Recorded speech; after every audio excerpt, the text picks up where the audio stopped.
Lori Prim, P-R-I-M, and I live in 34997. And I'm going to take a little bit of a different track because I want to thank the Army Corps for coming to our community. And I want to say that I understand and share the frustration and the devastation regarding the discharges.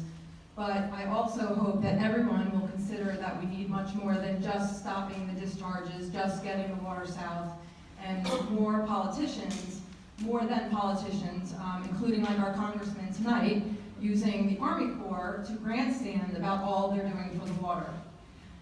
We know that the Army Corps cannot stop the discharges. They do not have the authority to do so, that you follow orders from the President and the Department of Defense, and your mission statement to prevent environmental disaster, which includes flooding south of the lake.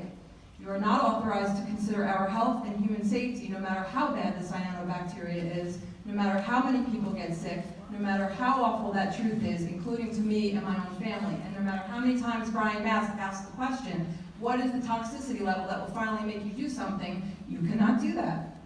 And I know that people don't want it to be a political issue and not a partisan issue, but it is a political issue for one reason, and that is that nothing gets done without legislation. Why is the health and human safety not a consideration? Because as was presented in 1948, the Central and South Florida Project did not use that language. And that has not been changed since. That's 70 years. That's 70 years of Democrats and Republicans not making legislative change to change the language.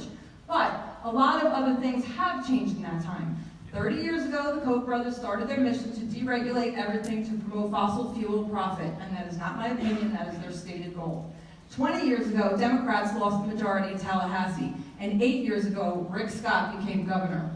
When that happened, they asked the federal EPA to back off and leave almost everything up to the state, and the EPA did.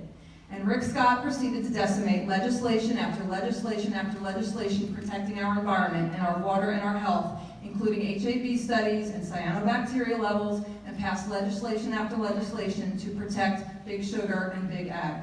But he did not act alone. What he did required legislators, and he had them. He had the Republican majority legislators, all backed in some way by the Kochs, to wreak his havoc then and now. It was their collective political will that did this, and it is only political will that will get us out of this mess. Who has that political will? Brian Mast? Has he been to Tallahassee lobbying Rick Scott and the state and House reps? And what have those state and House reps done? You don't have to listen to me, but don't just listen to them either. Watch what they do. Look at their voting records. It couldn't be more clear when you look at the voting records, including Brian Mast, who has a 23% League of Conservation score.